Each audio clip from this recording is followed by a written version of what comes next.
Muito bom dia, 8 de setembro de 2020, não é? Um dia após a comemoração da nossa independência, dia da nossa independência do Brasil, e estamos inaugurando, esperando que haja esta chegada de um público generoso, como sempre ocorre às quintas-feiras, porque eu tive de adiantar, e agora será assim durante algum tempo, as aulas que normalmente se faziam às quintas-feiras, das claves notariais e registrais, em virtude das minhas necessidades de sessão no Tribunal de Justiça de São Paulo. Então começamos agora e vamos aguardar. A semana passada eu sequer pude falar, disse que seria a partir desta semana. Portanto, hoje vamos ter provavelmente um público sempre valioso, mas mais escasso do que o habitual. Paciência. Vamos tocando a vida assim. De todo modo, já vejo aqui a doutora Mariana Martins, presente, eu transmito minhas saudações. E antes mesmo de começar, devo mencionar que hoje é feriado também na belíssima cidade de Curitiba, porque ali se dá hoje a comemoração da padroeira da capital do Paraná, Nossa Senhora da Designação de Luz dos Pinhais, Nossa Senhora da Luz dos Pinhais. Hoje, portanto, é dia da padroeira de Curitiba, é feriado em Curitiba. Cumprimento, portanto, as presenças aqui da doutora Amanda Gil, da editora Lepanto, da presidente Mônica Maria Guimarães de Macedo da Lavecchia, que, pois é, eu ia dizer isso, que está acompanhando a aula lá da Regis Bittencourt, na honrosa e sempre agradável companhia do desembargador Fábio Della Vecchia. Muito bem, agradeço aí essa presença. Também hoje é aniversário da cidade de São Luís do Maranhão. São Luís faz 408 anos de idade. Então, e essa circunstância, aliás, essas duas, ou seja, de comemorar-se o dia da padroeira de Curitiba e o dia do aniversário, quarto centenário, mais 8 anos da, da capital do Maranhão, tem uma importância interessante para mim, porque as entidades que patrocinam este nosso encontro, que dão apoio a esse nosso encontro, divulgando, são exatamente a Noreg do Paraná e o Instituto Maranhense de Estudos Jurídicos, IMAER, presidido pelo estimado Tiago Estrela. Portanto, hoje tenho aqui a felicidade de, num só dia, ter reunidos esses dois acontecimentos que de algum modo, circunstanciam as nossas exposições aqui das claves notariais e registrais. Eu quero, então, agora, formalmente agradecer ao apoio que a Noreg e as suas entidades integrantes, a Noreg do Paraná e as entidades integrantes, bem como ao IMAERJ, do estimado Tiago Estrela, pelo apoio que me dão com a divulgação dessas aulas, a Noreg Paraná, com a liderança na parte executiva da doutora Mariana Herrera, fazendo os banners e divulgando-os pela rede, para atrairmos público, no momento em que a coisa que mais existe, parece, no mundo são as tais lives, né? É difícil agora a concorrência. Bom, antes de começar a pequena exposição de hoje, eu queria mencionar, outro dia eu já fiz indicação desta obra, acabo de receber pelo correio, que não deixa de ser uma surpresa, este valioso livro, Princípios do Direito Romano. É uma obra da editora Filomática Sorocabana, está à venda pela Amazon. E além da importância do autor, que é um romanista conhecido, Fritz Schultze, essa obra tem a característica de ter sido traduzida pelo grande magistrado intelectual paulista Josué Modesto Passos.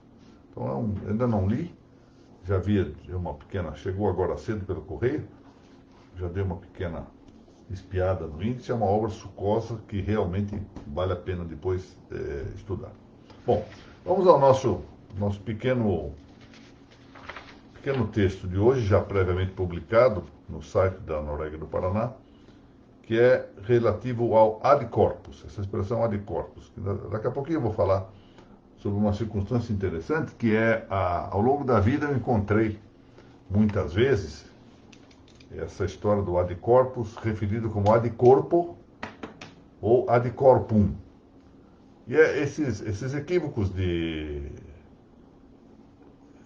expressão, quando eles são reiterados, que foi o caso que cerca essa história do ad corpus, me levam sempre a pensar quais são as razões do erro, por que nós erramos? Exatamente com o objetivo de evitar que nós cometamos erros similares em outras situações. Vamos tratar disso daqui a pouquinho, como uma das excursões aqui da nossa aula. Bom, vamos ao texto. Disse o ad corpus da venda, em que o imóvel, e no direito brasileiro atual, posto, portanto, só concerne a imóvel. Não se fala em venda ad corpus para realidades móveis, apenas para imóveis. Disse, pois, o ad corpus da venda em que o imóvel é alienado como coisa certa e discriminada. Essa é a formulação verbal, expressão verbal, que já aparecia no artigo 1136 do Código Civil anterior, do Código Bevilacqua, de 16. Portanto, basta com que o imóvel seja alienado como coisa certa e discriminada. Discriminado significa com identidade adequada. Para que a venda se considere válida, de sorte que, então, quando há referência a medidas de contorno e superfície, isso se toma ao modo de simples enunciação, como se fora, portanto, a determinação da res, mas que já está prontamente discriminada e certa pela só indicação da sua identidade. Vou te dizer, estou comprando por meio de uma escritura notarial, eu adquiro uma determinada fazenda. Ali eu coloco um nome, a fazenda é conhecida no local onde é vendida, e digo que a aquisição, ou seja, a venda é ad corpus. E a contrapartida é que a aquisição também o é. E as medidas que têm que constar da escritura não autorizam que, por meio dela, se desloque o ad corpus para que seja considerada a compra e venda segundo a medida indicada, que eventualmente pode ser inferior, por exemplo, ou pode ser superior ao corpo certo e discriminado, que é o objeto real da aquisição. Assim, o ad corpus corresponde à venda de um corpo imobiliário, que é apreendido unitariamente em sua realidade física, abdicando-se, portanto, de sua medida, integrar-se como elemento essencial, portanto, do consentimento nas vontades negociais. É por isso mesmo que a venda ad corpus opõe-se diretamente à venda ad mensuram, que seja segundo a medida, conforme as medidas. O que se compra e vende na negociação ad corpus é um corpo certo, pouco relevando, portanto, que a indicação de suas medidas seja um tanto mais ampla ou menos do que há na realidade. Bom, vamos lá então à consideração do erro reiterado da designação. Desde os tempos lá que eu era juiz substituto, eu encontrava esse tipo de equívoco. Venda ad corpo, ou ad corpum, com M no final. Aqui, essa expressão ad corpus, o ad é uma preposição. Nós temos os latinos nos deixaram um certo conforto para aprender o idioma falado no Lácio, o latim.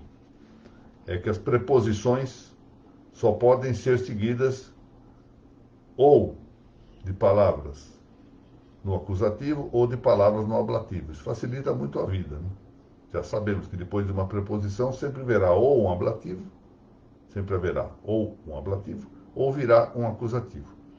Aqui nós temos uma preposição ad, que quase sempre está referida ela tem é, várias razões de ser, mas frequentemente ela é referida como um aspecto de finalidade. Neste caso, não. Neste caso, ela tem uma função de advérbio, significando ao redor de, em torno de, próximo de, é, próprio, aproximadamente, etc. E é seguida de um acusativo.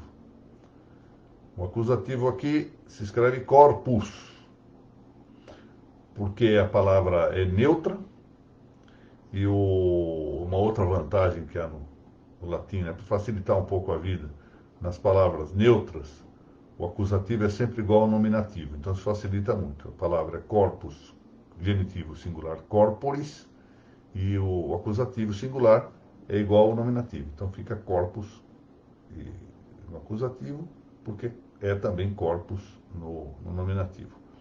Agora, notem aqui uma coisa importante. Por que as pessoas falam ad corpo? Ad corpo porque corpus em latim corresponde ao vernáculo corpo. Então, uma certa tendência de nós, aliás, a própria língua portuguesa se formou quase sempre com essas modificações em cima do acusativo. Então, o acusativo é o que se chama de caso lexicogenético do português. A nossa língua portuguesa se formou sobretudo a partir do acusativo latino. E era frequente, portanto, que essas desinências, ou às vezes era no meio da palavra, que havia alterações na pronúncia, né? Então, corpus, corpus, corpus virou corpo.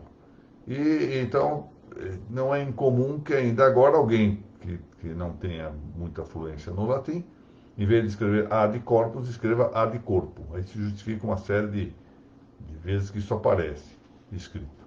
E por que corpum? Eu penso, isso é uma suposição, que vem do fato de que mensura, que é a palavra de primeira declinação, mensura, mensura, e que faz o acusativo mensuram, com M no final, é que tenha influído em que, por um certo paralelismo, se haja feito chegar a palavra corpus este erro de alterar a sua desinência de corpus para corpum, para manter a situação em paralelo com mensuram. Suspeito que seja isso. Bom, mas o certo é o que está aí, ad corpus, porque o ad rege acusativo e a palavra corpus, corporis, tem como acusativo corpus, no singular, não é? Então é venda ad corpus, com S no final. Bom, chover no direito brasileiro, introduzido pelo Código Civil de 1916, o grande Código de Cláudio Bevilacqua. E lá é um texto mais ou menos grande, eu vou tomar a liberdade de ler, texto maior do que o que consta hoje do Código Civil. Vamos lá, vou ler, aspas. Se na venda de um imóvel se estipular o preço por medida de extensão ou se determinar a respectiva área e essa não corresponder em qualquer dos casos às dimensões dadas, o comprador terá direito de exigir o complemento da área, e não sendo isso possível, de reclamar a rescisão do contrato ou abatimento proporcional do preço. Agora que vem a parte que interessa aqui. Não lhe cabe, porém, esse direito se o imóvel foi vendido como coisa certa e discriminada, tendo sido apenas enunciativa a referência às suas dimensões. Parágrafo único. Presume-se que a referência às dimensões foi simplesmente enunciativa, quando a diferença encontrada não exceder de 1/20 da extensão total enunciada. Que é uma presunção que é relativa em todo caso, né? Estava no parágrafo único do artigo 1136, quando a diferença encontrada entre a descrição e a realidade não excedesse de 1/20, ou seja, a 20ª parte da extensão total enunciada. Bom, que diz agora o nosso parágrafo 3º do artigo 500 do Código Civil Brasileiro de 2002. Aspas. Não haverá complemento de área, nem devolução de excesso, portanto, nas duas hipóteses, tanto em favor do vendedor quanto em favor do comprador. Se o imóvel for vendido como coisa certa e discriminada, tendo sido apenas enunciativa, a referência às suas dimensões, ainda que não conte de modo expresso ter sido a venda ad corpus. Atenção para isso. Agora, ou seja, não há necessidade, não é necessário. Agora, outra questão é saber se é conveniente constar da escritura que a venda é ad corpus. Claro, o notário sabe melhor do que eu de que isto é conveniente, que é melhor que se indique claramente que a vontade é de que a venda seja ad corpus para evitar problemas futuros. Mas não é necessário. Não é um requisito sacramental de que não se possa demitir o notário. Bom, agora um outro aspecto interessante, e eu vi muitas vezes isso na prática. Apareciam escrituras de venda de corpos, sobretudo de áreas rurais. Venda de corpos da fazenda tal, sem nenhuma descrição. E se queria a todo custo que se registrasse porque era uma venda de corpos, e portanto, aqui em São Paulo, pelo menos, a orientação no sentido de que isso não era possível. Ou seja, as escrituras têm que constar, têm que fazer constar nelas a descrição do imóvel, ainda que a realidade seja divergente desta descrição. O que, aliás, é muito comum, independentemente de uma venda ser ad corpus ou não, é bastante frequente que as descrições constantes do registro e das escrituras apresentem alguma dissonância com a realidade. Há mesmo quem diga que, salvo os casos extremos em que haja esses loteamentos muito regulares, muito feitos com muito cuidado, etc., e ainda assim, com alguma dúvida, não haverá propriamente um imóvel que corresponda exatamente à situação descrita, sobretudo nos polígonos regulares, porque o problema não é que o imóvel não possua uma medida correta. É evidente que ele não possui uma medida real, correta, etc. Mas os nossos sistemas de medição apresentam suas variedades. Eu não me esqueço que quando entrou em vigor aqui essa história de medir terras por GPS, houve um momento de distopia aqui em São Paulo, quando alguns entendiam que era caso de fazer com que todos os registros tivessem as suas descrições alteradas por meio de critérios técnicos, menções de azimutes, etc. Porque o GPS era um sistema seguríssimo, tal. Eu estava lendo, fui estudar isso num grande, hoje parece que é o maior físico português, em que ele diz assim: o GPS realmente tem uma precisão espantosa. Ele usa qualquer coisa nesse sentido, um adjetivo desse sentido. Mas aí prossegue. Mas não nos esqueçamos que ele parte de uma base puramente convencional. Então vejam, é espantoso porque parte de uma base arbitrária, meramente convencional. Então, saibamos disso. Sempre haverá a possibilidade dessa pequena dissonância. É por isso que o normal das coisas é que se mencione a descrição exatamente com todas as letras que se encontram no registro anterior, para evitar a necessidade de uma retificação, ou que a escritura, ou o título particular, no caso, ou o título judicial, sejam esses títulos tidos por irregulares na forma da lei. Mas olha, o ideal seria, no Brasil essa prática acabou não sendo adotada, teria sido ideal, teria sido bastante, que se dispensasse a descrição, que quase sempre é ritualística, nas escrituras notariais e nos títulos particulares e nos títulos judiciais, pela simples referência placitante, ou seja, com aprovação, do número da matrícula do imóvel.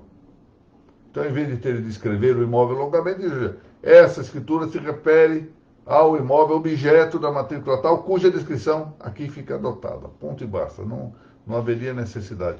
Eu já tive a oportunidade de contar isso numa ocasião dessa, chamada Casa de Ferreira Espeto de Pau. Na matrícula do imóvel que eu adquiri originariamente, aqui onde havia uma primeira pequena casa que se fez construir, constou por equívoco o imóvel, isso era objeto de um loteamento, era fácil ter resolvido o problema olhando a planta do loteamento. constou do registro que o imóvel fazia limite, tinha seu limite, consigo próprio. Erraram o número na designação da rua. Então aqui é a rua tal, número 70, confrontando à direita com o imóvel da rua tal, número 70. Era evidente o erro, foi evidente. Isso me passou também, na altura eu não vi, o registro se fez desse modo, do compromisso de compra e venda, ou da escritura, na verdade foi da escritura, o erro veio da escritura. Fez-se deste modo. E quando eu fui unificar essa área com uma área lateral que eu tive ocasião de adquirir, o cartório, apesar de que essa limitação, essa confinância iria desaparecer pela junção dos imóveis, pela agregação dos imóveis, fez questão de que eu entrasse com um processo de retificação. Eu disse, mas isso foi um erro de tomada de dados, manifesto. E se poderia fazer como erro evidente? Não. Aí é o pecado de alguém ser juiz então com esse nós temos que fazer as coisas, é a chamada hipercorreção registral. Ou seja, eu tive que fazer todo um processo de retificação para dizer que o imóvel confrontava com outro número e em seguida que essa confrontação desaparecia pela agregação. Bom, mas enfim. A caracterização, voltando aqui à nossa posição, de ser ad corpus a compra e venda não significa superar a exigência de descrição regular do imóvel no título aquisitivo, porque isso é o que está na lei. Lembra-se que o parágrafo 2º do 225 diz isso, da Lei 6.015.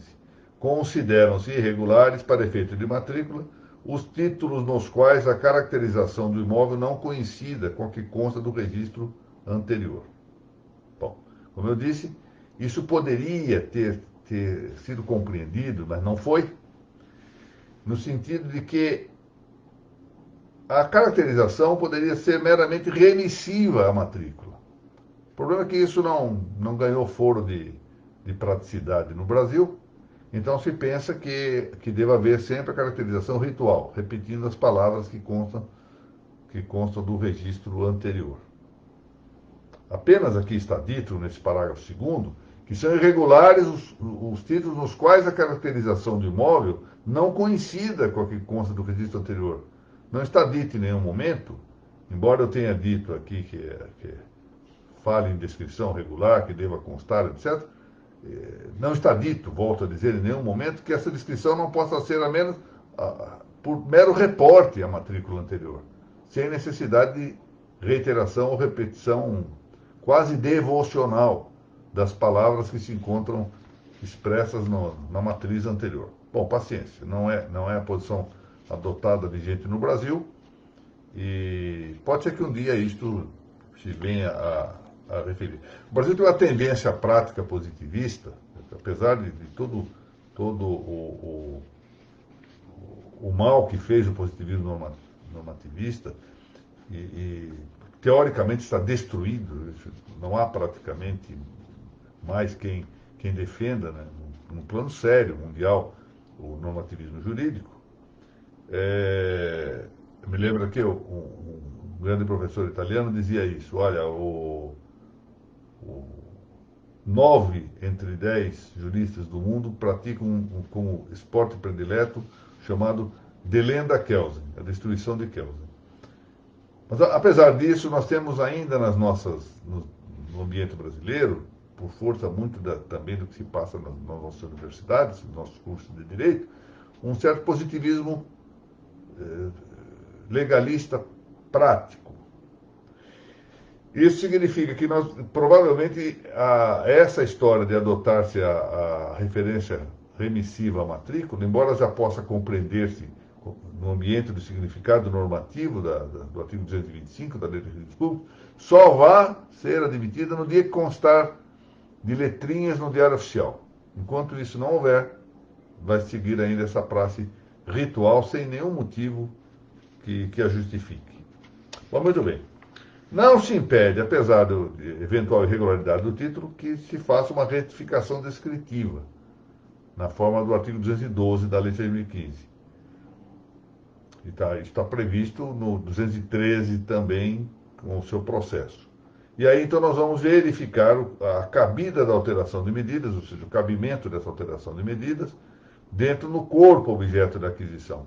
Porque é preciso tomar uma cautela aqui, como eu vou dizer.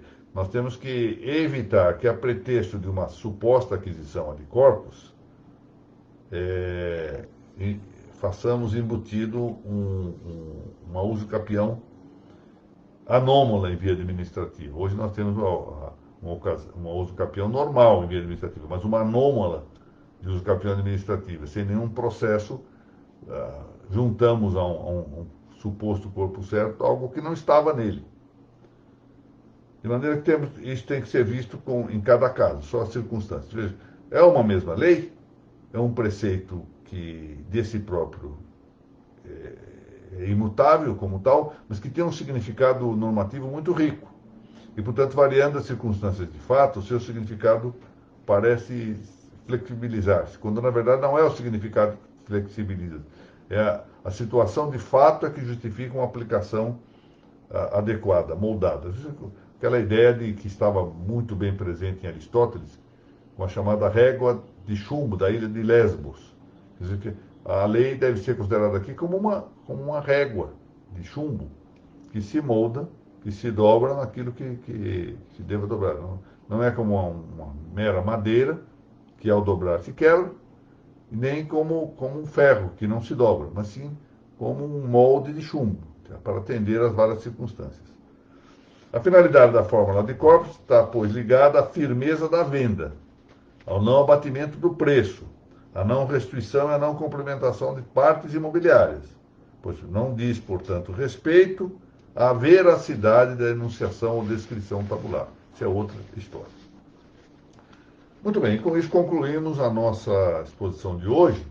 Se me ver aqui a semana que vem, nós faremos justamente o ad mensura. Aqui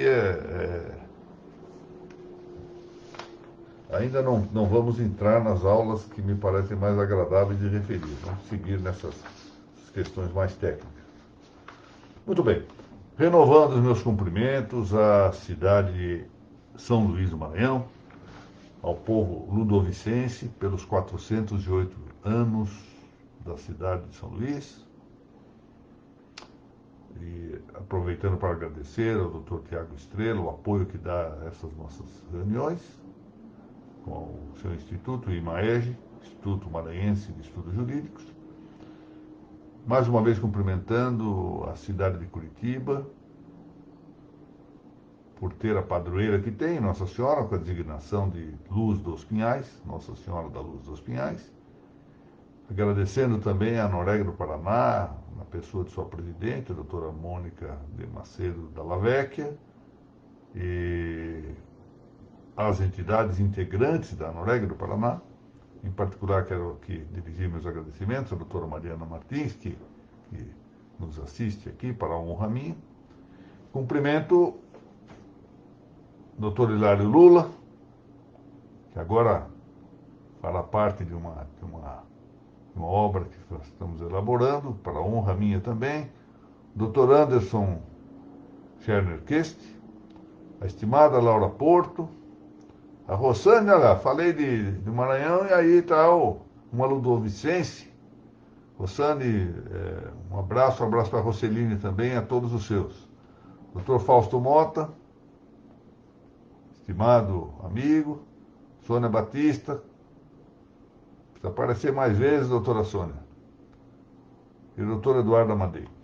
E agradeço também ao fato de que provavelmente o doutor Fábio Dalla Vecchia, dirigindo pela rodovia Regis Bittencourt, esteja aqui a ouvir-me nessa pequena exposição. É sempre constrangedor ver uma figura de um grande jurista ouvir essas minhas pequenas explanações. Mas, enfim, exatamente por ele ser grande jurista, tem a generosidade própria desta grandeza e saberá excusar-me aqui as manifestas falhas. Muito obrigado a todos. Então, agora, todas as terças-feiras, claves notariais e registrais, às 10h30, na página do Facebook da Noréga do Paraná, com o apoio do IMAEG de São Luís. E às quartas-feiras, todas as terças, essas aulas das Claves Notariais. Às quartas-feiras, às 10h30, continuamos com o nosso registro sobre o registro, tal será também amanhã, prosseguindo as nossas exposições sobre o usufruto. Muito obrigado a todos e, se Deus quiser, vemo-nos amanhã ou então na semana que vem.